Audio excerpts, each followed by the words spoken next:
Well, in Asia, the child's right to identity has been addressed in so many different ways. I studied 17 countries, 10 of which belong to the ASEAN.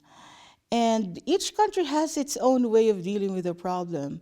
What I've seen is that countries which initially were very, well, liberal, no, like Cambodia, Thailand, and India, because of the problems that arose, like I mentioned in my talk earlier about the baby Gami case or the baby Manji case, where either the surrogate is left with the child because the intending parents changed their minds, or where the surrogate gave birth to twins, one was healthy and the other not, and the parents, the commissioning parents, just took the healthy child with them, and this was in Thailand. And in the case in India, where the surrogate did not want to get the child, the baby Manji case, and then the commissioning father wanted the child but wasn't allowed to bring the child out of the country. So you have a lot of these problems in Asia. And so I think the knee-jerk reaction is just to ban it altogether. No, but then banning it will not necessarily put a stop to it. So you just have people doing it all the more under the table. And when it's done that way, then there are even fewer protection and greater risks for the child and for the surrogate as well.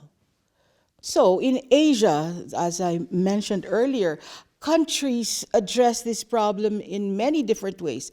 One is to totally ban it, but the problem there is if it's banned, people still do it anyway, and there are fewer protections for the children who are born to surrogates and for the women themselves as well.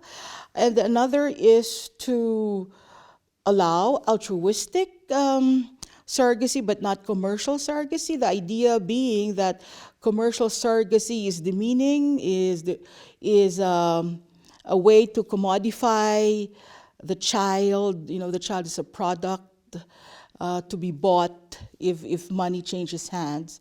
And so it's altruistic instead, which is allowed. That is why in some countries in Asia, they require a relationship, that the surrogate be related to the intending parents, because they use the being relatives, being family members, as the proxy for altruistic intent. So that's one, make it altruistic. Although I'm not convinced that is the best way, because in many of these cases, the commissioning parents are wealthy in contrast to the surrogate who is poor. And therefore, I don't see how it equalizes things if a wealthy person gets away with not paying a poor person anything for the great service, if you want to call it, or I would say gift, in fact, of a baby, of life, so it's not for me the perfect solution to that problem. But some do it that way, altruistic, because again, they don't have to deal with questions of ethics, which would be there if they paid for it.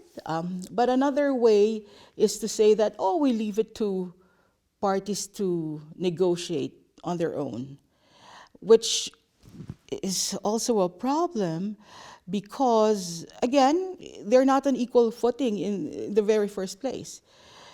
And so it leaves to the commissioning parents to determine how much value they put to this service.